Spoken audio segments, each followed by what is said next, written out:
नमस्कार मंडळी. वर्ष 2024 हे जवळपास संपत आलेलं आहे आणि आपण सगळे 2025मध्ये पदार्पण करत आहोत. पण त्यापूर्वी नवीन वर्षाची एक नवीन संकल्पना म्हणून मी आज विजन बोर्डचा व्हिडिओ बनवलेला आहे. असं सांगायचं म्हणलं तर विजन बोर्ड हे आपल्या ड्रीम्स, गोल्स, वेगवेगळ्या सिच्युएशन्सचं व्हिज्युअल रिप्रेझेंटेशन असतं आणि अशा सिच्युएशन्स ज्या मला वाटतं की माझ्यासोबत फ्युचरमध्ये, पुढच्या काळात माझ्यासोबत व्हाव्यात. आता तुम्हाला एक शॉर्टमध्ये आयडिया आली असेल की विजन बोर्ड कशासाठी बनवायचं नेमकं. यातच अजून एक सांगायचं म्हटलं तर ब्रेनवर एक इंटरेस्टिंग रिसर्च झाला होता आणि त्याच्या रिझल्टमध्ये सायंटिस्टने असं कन्क्लूड केलं होतं की आपल्या ब्रेनला इमॅजिनेशन आणि रियालिटी यातला फरकच समजत नाही. आणि हेच प्रिन्सिपल्स की इमॅजिनेशन आणि रियालिटी यातलं डिफरन्सिएशन आपल्या ब्रेनला जमत नाही आहे, तर हेच आपण मॅनिफेस्टेशन्स आणि विजन बोर्ड या गोष्टींमध्ये वापरतो. Basically we are living the life that we want to live. Starting with step number 1. वर्ष 2025मध्ये तुम्हाला ज्या पण गोष्टी अचीव करायच्यात त्या गोष्टी लिहून काढायच्या आणि अशा लिहून नाही काढायच्या, कॅटेगरी वाईज लिहून काढायच्या. कॅटेगरी वाईज म्हणजे कसं?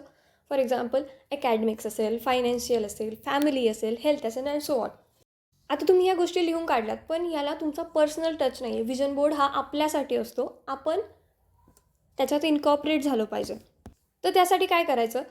प्रत्येक कॅटेगरीला पर्सनलाइज, टाईम बाउंड, स्पेसिफिक बनवायचं. फॉर एक्झाम्पल मी अकॅडमिक्सचं घेतलं तर मला यावर्षी ए ग्रेडने पास व्हायचं आहे, असं माझं ते पूर्ण सेंटेन्स असेल. आता यात बघितलं तर यावर्षी म्हणजे टाईम बाउंड 2025मध्ये ए ग्रेड म्हणजे स्पेसिफिक आणि पर्सनलाइज म्हणजे माझा रिझल्ट आहे की मी ए ग्रेडने पास होणार आहे. तर जे मी फोटो वगैरे लावणार आहे त्याच्यात माझं नाव पाहिजे आणि ए ग्रेड पाहिजे. ठीक आहे. आणि यानुसारच मी इमेज सिलेक्शन आणि त्याच्यावरची एडिटिंग करणार आहे. कॅटेगरायझेशन झालं आहे. इमेजचं सिलेक्शन कसं करायचं ते बघूया. इमेज सिलेक्ट करताना एकतर गुगल किंवा पिंटरेस्ट यावरून घेऊ शकता. तुमच्या सगळ्या इमेज गोळा झाल्यानंतर कोलाज बनवण्यासाठी एकतर पिक्सआर्ट किंवा कॅनवा यूज करायचं आणि एक छानसं कोलाज बनवायचं. विजन बोर्ड बनवताना पर्सनलाइज टच देता आला, तुम्हाला स्वतःचं नाव इनकॉर्पोरेट करता आलं, फोटोज इनकॉर्पोरेट करता आले, तर त्यावरून सुंदर आणि छान गोष्ट दुसरी कोणतीच नाही. आणि पिक्चर सिलेक्ट करताना असे पिक्चर सिलेक्ट करा ज्याच्यातून तुम्ही तुमच्या पर्स्पेक्टिव्हनी तो फोटो काढलेला आहे असं सिलेक्ट करा. नाहीतर विजन बोर्ड आपण दुसऱ्यांचेच फोटो बघतोय असं व्हायला नको. पर्स्पेक्टिव्ह तुमचा असला पाहिजे असे फोटो सिलेक्ट करा.